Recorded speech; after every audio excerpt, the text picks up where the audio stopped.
Assalamualaikum warahmatullahi wabarakatuh. Salam sehat untuk kita semua.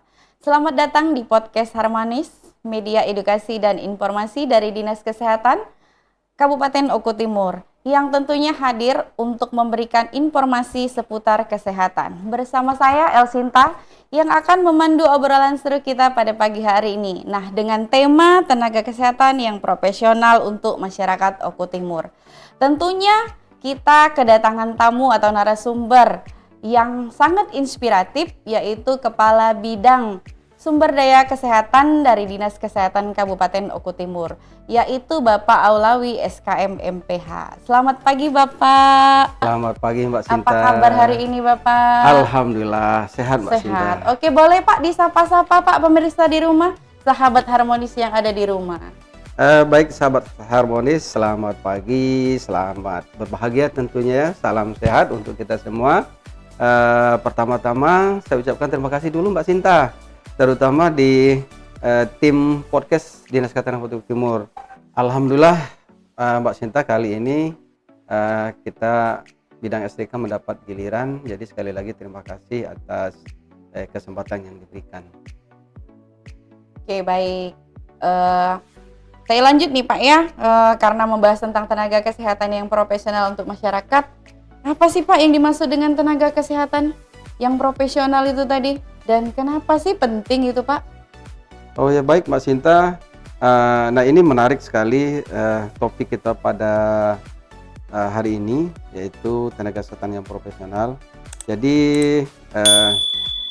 ada 3 hal yang dikatakan yang dimaksud dengan tenaga kesehatan profesional menurut kami, yaitu pertama harus memiliki kompetensi, yang kedua etika, dan yang ketiga legalitas sesuai ketentuan tentunya.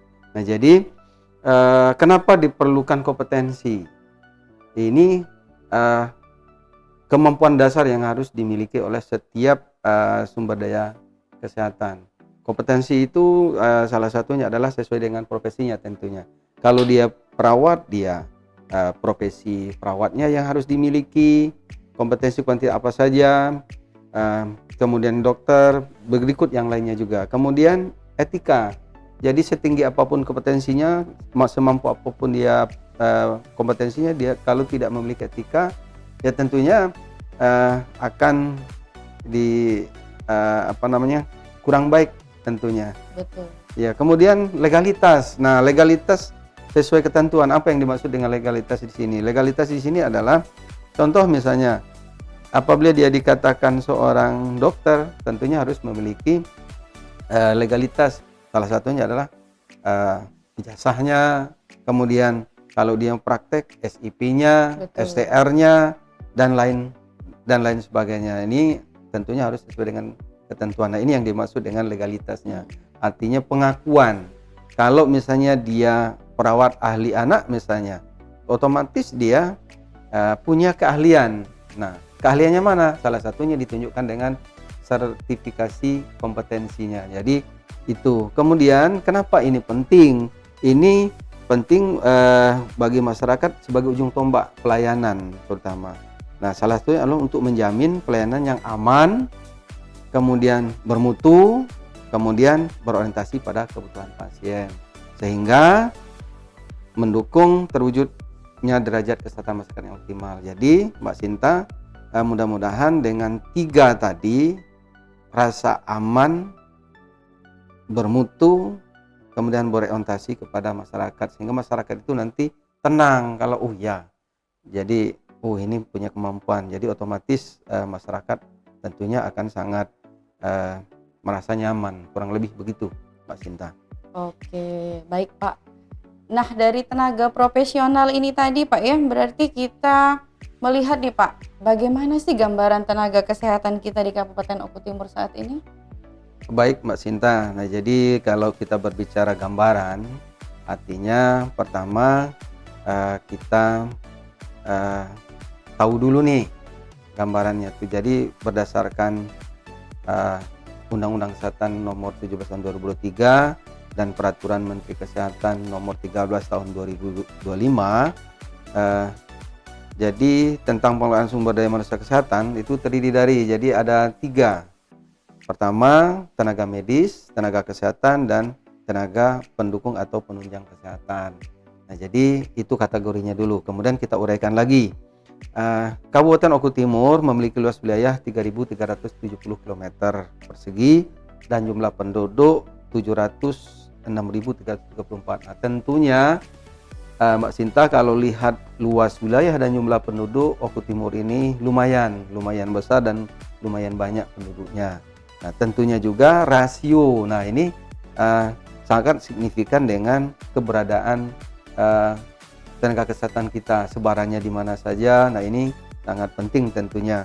Nah, untuk tenaga kesehatan kita di Kabupaten Oku Timur ini tersebar di beberapa fasilitas pelayanan kesehatan. Nah, jadi kebetulan Kabupaten Oku Timur kita ini memiliki saat ini 4 rumah sakit. Jadi 2 rumah sakit RSUD milik pemerintah, yaitu RSUD Oku Timur dan RSUD Martapura. Kemudian 2 rumah sakit non pemerintah, dalam ini adalah rumah sakit swasta. Kemudian ada 24 UPTD Puskesmas. Alhamdulillah kita Oku Timur dari 22 kemarin ada penambahan 2 dan sekarang ini sudah beroperasional. Nah, tentunya 24 UPTD Puskesmas ini tersebar di 20 kecamatan.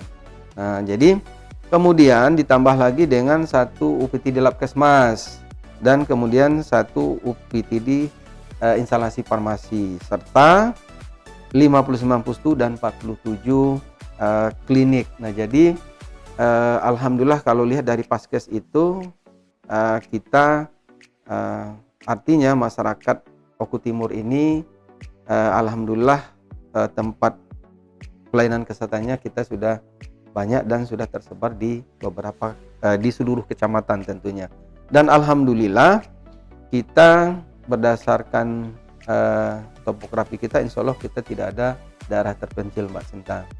Terpencil terluar itu tidak ada. Jadi mudah-mudahan dengan topografi kita demikian akses pelayanan kesehatan kita mudah. Kemudian saat ini yang tercatat berdasarkan data SISDMK Dinas Kesehatan Kabupaten Oku Timur berjumlah 3.361.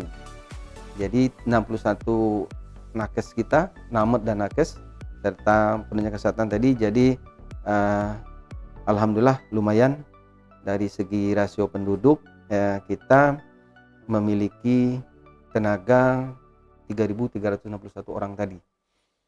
Namun ada beberapa, Mbak Sinta, yang menjadi PR kita, yang salah satunya dokter gigi, perawat, bidan, kesehatan lingkungan, tenaga gizi, tenaga farmasi, dan tenaga kesehatan lainnya. Kita di Oku Timur ini masih kekurangan dokter dan dokter gigi. Nah, jadi mungkin ini rasionya itu 1 berbanding 1.000 penduduk. Nah, jadi kalau kita rasionya idealnya itu dokter itu 706 di Kabupaten Oku Timur. Tapi saat ini kita masih memiliki 316. Jadi kurang banyak ya, Pak ya? Masih kurang banyak. Nah, jadi harapan kita ke depan insya Allah mudah-mudahan melalui pengadaan CPNS ataupun Nusantara Sehat ataupun Tuksus lainnya, kita sekarang lagi sedang mengusulkan. Mudah-mudahan nanti penugasan khusus ini kita dapat. Itu harapan kita. Kemudian dokter gigi juga dari idealnya 78 itu baru 37. Jadi masih banyak. Nah, selain itu ada lagi tenaga gizi, kita masih ada kekurangan. Jadi ada 3 kurang lebih, dokter gigi sama tenaga gizi. Tapi untuk yang lainnya alhamdulillah kita terpenuhi. Bahkan tenaga yang agak berlebih itu tenaga perawat sama bidan. Ini lumayan banyak, tapi mudah-mudahan ini menjadi satu kekuatan kita. Untuk tenaga dasar di rumah sakit alhamdulillah kita sudah terpenuhi dan insya Allah kedepannya yang kurang-kurang ini kita bertahap atau kita melalui usulan ke pusat. Insya Allah kita misalnya Nusantara Sehat, penugasan khusus dan lain-lain, insya Allah kita coba untuk tentunya pemerintah daerah terus berupaya untuk memenuhi kebutuhan tenaga kesehatan sesuai standar. Jadi itu Mbak Sinta gambarannya. Insya Allah mudah-mudahan lah. Jadi untuk tenaga kita hanya itu yang masih kurang. Oke. Kalau yang lebih insya Allah siap. Baik, dari luas wilayah tadi Pak ya, berarti kita tuh punya tantangan tersendiri nih dalam pemenuhan tenaga kesehatan. Nah, seperti apa nih Pak? Bagaimana kita cara menghadapi tantangan tersebut? Ya tentunya menyingkapi dengan luas wilayah, kemudian jumlah penduduk tadi.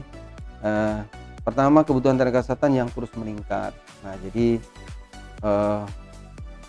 kita otomatis harus memenuhi kebutuhan tenaga itu, terutama yang 3 tadi. Iya betul. Kemudian yang terpenting lagi adalah pemerataan, karena kita mengingat masih ada yang beberapa yang kurang tadi, ada yang berlebih, ada yang lebih tadi, terutama bidan, perawat. Nah jadi berbicara masalah pemerataan artinya distribusi. Nah ini mungkin menjadi pemikiran kita bersama, karena kebanyakan kawan-kawan kita, tenaga kesehatan kita rata-rata memilih tempat yang ramai. Nah, daerah yang sepi seperti misalnya pesisir Komering itu agak kurang. Nah, jadi mungkin ini jadi PR kita dan tantangan kita bersama untuk ke depan. Kemudian perkembangan ilmu pengetahuan dan teknologi. Nah, ini tantangan juga untuk dihadapi tenaga kesehatan untuk yang profesional tadi. Karena apa? Sekarang ini perkembangan teknologi kita luar biasa pesat. Tentunya ini harus kita pandai-pandai beradaptasi untuk teknologi tadi. Kemudian peningkatan kompetensi secara berkelanjutan tentunya, karena penyakit itu sekarang ini semakin bervariasi. Kemudian perkembangan ilmu pengetahuan yang cepat. Nah ini harus kita iringi kompetensi kita harus berkelanjutan. Nah jadi itu tantangan tersendiri untuk kita bersama. Oke, semoga terwujud ya Pak ya. Nah kemudian lanjut nih Pak, kita kalau berbicara tentang profesionalisme tadi Pak ya, berarti ada nggak sih upaya yang dilakukan Dinas Kesehatan nih untuk meningkatkan tenaga profesional ini tadi Pak? Baik Mbak Sinta, terima kasih. Jadi tentunya Dinas Kesehatan Kabupaten Oku Timur melalui bidang sumber daya kesehatan ya Bu ya, Mbak ya, kita alhamdulillah mendapat dukungan penuh dari Pak Bupati atau pemerintah daerah Kabupaten Oku Timur, yaitu salah satunya adalah menyelenggarakan pelatihan-pelatihan, karena itu kewajiban baik pemerintah daerah maupun pemerintah pusat untuk menyediakan akses peningkatan kompetensi. Nah, salah satunya kita di Dinas Kesehatan melalui bidang sumber daya kesehatan itu melakukan pelatihan-pelatihan maupun pendidikan berkelanjutan. Nah, salah satunya adalah kita saat ini dan setiap tahun kita lakukan pelatihan-pelatihan guna mendukung kebijakan-kebijakan, terutama adalah prioritas nasional. Selanjutnya Mbak Sinta, terkait upaya tadi, kita juga Dinas Kesehatan sering melakukan workshop dan bimbingan teknis, kemudian pendampingan program prioritas kesehatan, kemudian penguatan kompetensi teknis dan manajerial. Nah, jadi di dalam hal kompetensi teknis dan manajerial, contoh kita baru-baru ini telah melakukan pelatihan EKG bagi perawat dan bagi dokter. Kemudian kita juga baru-baru ini juga telah melakukan pelatihan perawatan lansia. Jadi banyak hal yang kita lakukan. BHD itu bantuan hidup dasar, ini sangat penting. Kita juga nanti program ke depan mudah-mudahan kita setiap OPD nantinya kita masuk untuk melakukan pelatihan kepada OPD ataupun yang lainnya juga, agar supaya pencegahan kematian terutama untuk kasus-kasus gawat darurat kayak jantung atau yang lainnya bisa teratasi. Karena kita sekarang banyak kejadian-kejadian Mbak Cinta. Kita tahu kadang-kadang di kantor misalnya ada kejadian, ada mendadak pingsan, darah tinggi, atau karena darah tinggi atau karena jantung atau yang lainnya, kan otomatis kawan-kawan kita harus bekali.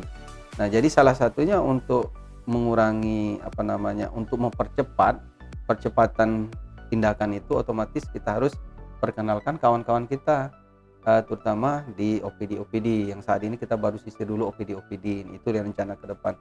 Kemudian untuk manajerial kita juga melalui pemerintah daerah sudah melakukan diklat kepemimpinan baik 4, 3 maupun diklat pimpinan 2 dan lain sebagainya. Nah, kemudian kita juga tentunya harus melakukan pengembangan budaya kerja profesional dan berintegritas. Nah, jadi kita Mbak Sinta, apalagi akhir-akhir ini DPR mengkritik kinerja ASN. Nah, ini tentunya kita terima kritik itu untuk perbaikan kita ke depannya.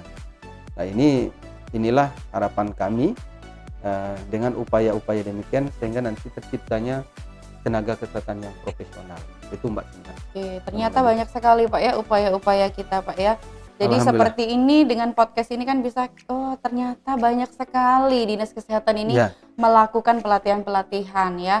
Kadang kan kita tidak tahu Pak, dinas kesehatan ini melakukan pelatihan. Ya, karena kan tidak semua ya. Tentunya Mbak Sinta ini berkat dukungan pemerintah Kota Optimum. Iya, betul sekali ya. Jadi dengan adanya podcast ini semakin menambah wawasan dan pengetahuan kita. Nah, dari peningkatan itu tadi Pak ya, peningkatan pelatihan, kemudian manajerial tadi. Nah, kenapa sih Pak peningkatan kompetensi tadi harus berkelanjutan?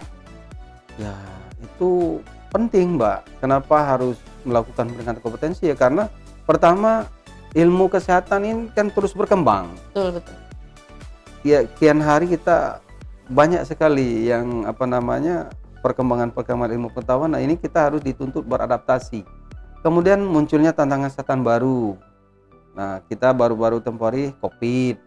Nah, ini entah penyakit apa lagi. Misalnya flu Singapura. Yang baru-barusan. Ya, baru-barusan. Jadi tentunya tantangan-tantangan ini kita harus cepat melakukan adaptasi. Kemudian lagi adaptasi terhadap transformasi digital kesehatan. Nah, kalau berbicara digital kesehatan sekarang ini tentunya kita juga harus didukung oleh Sarpras ya. Banyak sekarang ini dengan kemajuan teknologi kita Mbak Sinta tidak perlu lagi mau susah-susah misalnya mau konsul dengan dokter spesialis yang lebih tinggi di atasnya. Kita cukup dengan memakai telemedicine, istilahnya kita di kesehatan itu ada telemedicine. Jadi nanti lewat Zoom, lewat cukup di depan layar ada instruktur bisa untuk tutorial pendampingan misalnya tindakan operasi ataupun konsultasi, tanya jawab dan lain sebagainya. Nah, jadi ini dipermudah, tetapi ada tantangan tersendiri dia nantinya. Makanya kita harus tetap untuk beradaptasi. Sekali lagi beradaptasi, kita harus beradaptasi. Kemudian menjamin mutu pelayanan tetap sesuai standar. Nah, ini penting, tantangan ini penting, makanya kompetensi itu perlu untuk menjaga standarisasi tadi. Ingat tadi kompetensi, etika, dan legalitas tertentu. Nah, salah satunya kita kan contoh STR itu kan ada limit waktu sampai 5 tahun. 5 tahun. Nah, demikian juga sertifikat lain. Jadi artinya perlu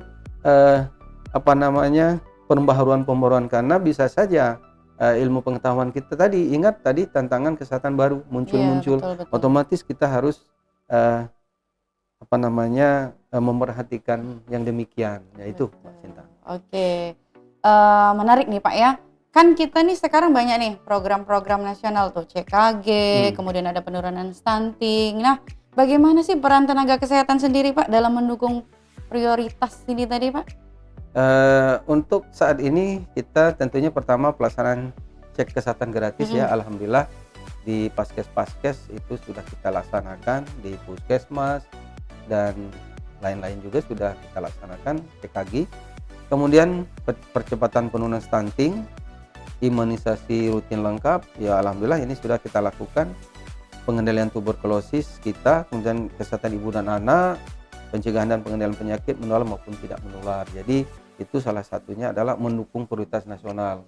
Jadi alhamdulillah kita di Dinas Kesehatan ini ada 4 bidang dan 1 sekretariat. Nah, salah satunya adalah bidang P2P, itu pengendalian tuberkulosis misalnya, itu ada di bidang di P2P. Kemudian kesehatan ibu dan anak itu ada di bidang Kesmas. Kemudian pencepatan penurunan stunting itu juga bidang Kesmas. Kemudian satu lagi pencegahan dan penanggulangan penyakit menular maupun tidak menular itu ada di bidang P2P. Jadi Dinas Kesehatan dengan bidang-bidangnya insya Allah siap untuk menghadapi untuk melaksanakan atau mendukung dari program nasional tersebut. Oke. Dan menarik nih. Bidang SDK juga tentunya, kalau bidang SDK ini tidak secara langsung, Betul. tetapi di belakang layar. Oke, betul. Contohnya dukungan logistik. Iya. Kalau kita melatih, karena Mbak Sinta di bidang kesehatan di sumber daya kesehatan itu ada 3 Mbak.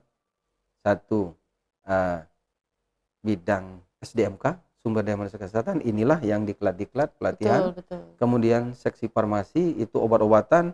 Nah tentunya kayak sepertinya pelaksanaan cek kesehatan gratis itu, pengadaan alkes ataupun obat-obatan tentunya.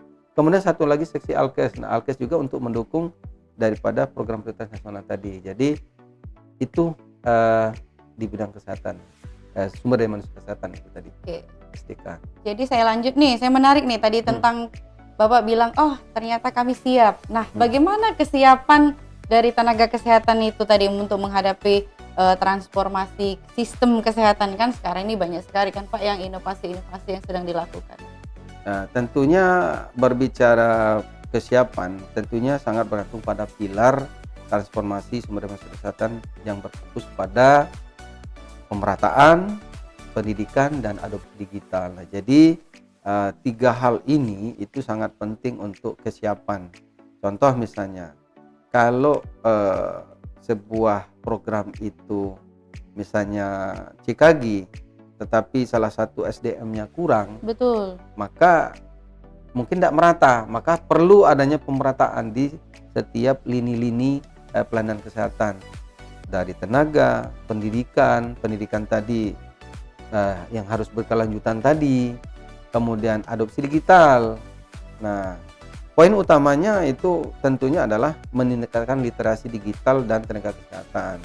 Nah, jadi literasi digital tenaga kesehatan ini sekali lagi zamannya sudah zaman digital, serba digital. Sudah serba canggih ya ya, Pak ya. Otomatis kita harus meningkatkan literasi, kita harus banyak-banyak menyerap informasi tentang literasi digital tadi. Kemudian yang kedua, pemanfaatan aplikasi dan sistem informasi kesehatan.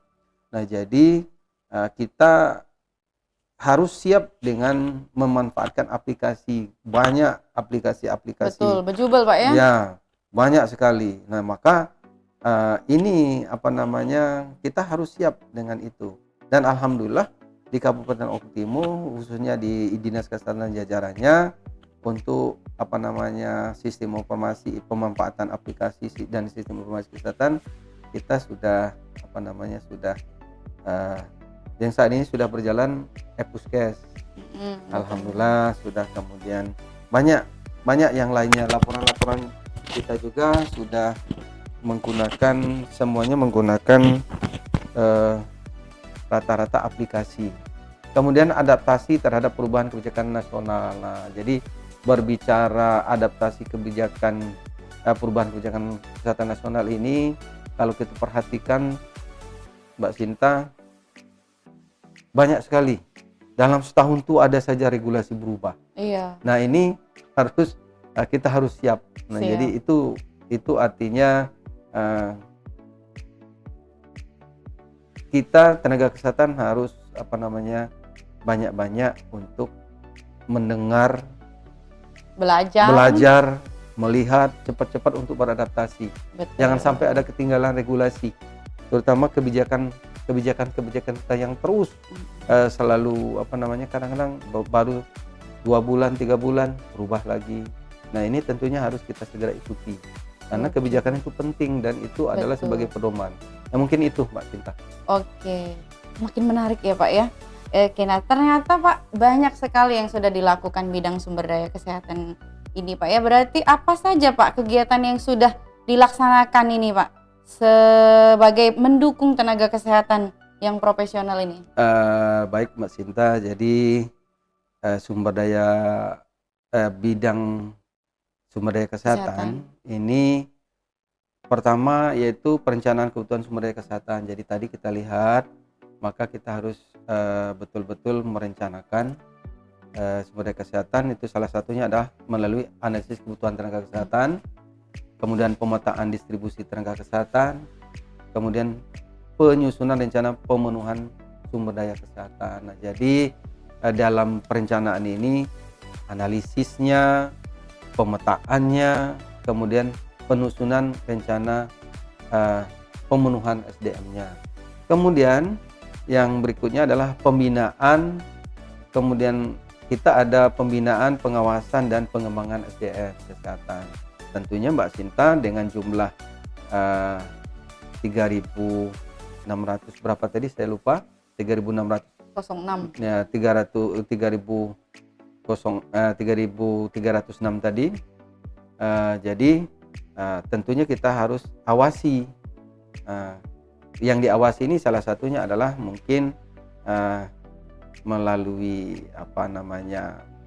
SDR-nya, SIP-nya sudah habis apa belum, masa waktu kita di seksi SDMK itu ada datanya. Jadi kita tahu bahwa tenaga-tenaga kita ini sudah kita petakan. Jadi kita sudah petakan. Nah, itu tadi yang di perencanaan tadi ada pemetaan. Sudah kita petakan yang mana STR-nya mau habis, yang mana SIP-nya mau habis, itu ada kita datanya di SISDMK. Kemudian lanjut lagi mengenai pembinaan dan pengembangan ini tadi, salah satunya adalah monitoring dan evaluasi kompetensi. Nah, kita juga tentu evaluasi apa-apa sih yang kurang-kurangnya. Misalnya salah satu program itu tidak jalan, kenapa, ada enggak tenaganya, kalau misalnya ada, kenapa ini belum berjalan, apa belum dilatih atau sebagainya. Nah, ini tentunya kita harus kita lakukan monitoring terus ini. Kemudian selanjutnya pengelolaan perizinan dan registrasi. Nah, jadi di sini adalah pembinaan kepatuhan regulasi tenaga kesehatan. Patuh tidak mereka itu terhadap regulasi. Contohnya apa? Masalah perizinan dan registrasi. Ketika dia melakukan praktek, ada enggak STR-nya? Ada enggak perizinannya? Ada. Kalau ada, masih berlaku enggak? Nah, itu salah satu kepatuhannya. Kemudian legalitas praktik tenaga kesehatan. Nah, legalitasnya, fasilitasnya itu ada izin enggak? Nah, ini yang perlu kita awasi. Kemudian selanjutnya monitoring dan evaluasi SDM kesehatan, yaitu evaluasi kinerjanya, pemantauan pemerataan tenaga kesehatan lagi. Jadi sekali lagi pemerataan ini penting. Kemudian dukungan program prioritas nasional. Nah, ini salah kegiatan-kegiatan kita di bidang sumber daya kesehatan. Apa tentang kegiatan kita di dalam dukungan program prioritas nasional itu tentunya penguatan SDM untuk program PKG, penguatan SDM percepatan penurunan stunting, penguatan SDM kesehatan ibu dan anak, penguatan SDM sumber surveillance dan pengendalian penyakit. Jadi penguatan yang dimaksud di sini adalah bagaimana sih SDM itu, perlu apa dia? Misalnya, dia belum dilatih, maka kita latih. Misalnya dukungan logistik, maka kita lakukan upaya-upaya untuk pemenuhan itu. Jadi itu salah satu upaya-upayanya untuk kita di bidang sumber daya kesehatan. Oke, ini sebagai pertanyaan pemungkas nih Pak ya, atau bagaimana sih Pak pesan-pesan Bapak nih kepada tenaga kesehatan di Kabupaten Oku Timur ini supaya bagaimana cara mereka meningkatkan kompetensi, bagaimana supaya mereka itu berlatih, bagaimana pelayanan kita itu supaya benar-benar saya loh tenaga kesehatan yang profesional. Jadi ini closing ya Mbak Sinta? Iya, betul. Closing statement. Iya. Jadi kami dari bidang sumber daya kesehatan berpesan teruslah meningkatkan kompetensi dan profesionalisme kita, karena kalau kita punya kompetensi dan profesionalisme, insya Allah kita akan bermanfaat bagi masyarakat dan insya Allah kita akan dipakai. Betul. Nah, karena keluhan-keluhan masyarakat sering kita dengar bahwa pelayanan kesehatan terutama di pemerintah itu kurang baik, maka kita dengan segenap jiwa raga kita tentunya Mbak Sinta, pesan moral kepada kawan-kawan semua, tetaplah terus meningkatkan kompetensi dan profesionalismenya, menjaga etika profesi Itu penting, kemudian kualitas pelayanan, memberikan pelayanan yang ramah dan humanis tentunya. Jadi ini banyak sekali keluhan-keluhan kita yang kita dengar, terutama keluhan masyarakat di paskes, di rumah sakit atau di lainnya milik pemerintah, itu etika profesi kita, kualitas pelayanan kita itu masih kurang. Untuk itu menjadi tantangan baru untuk kita semua. Saya mengajak kepada rekan-rekan semua, ayo kita teruskan perbaiki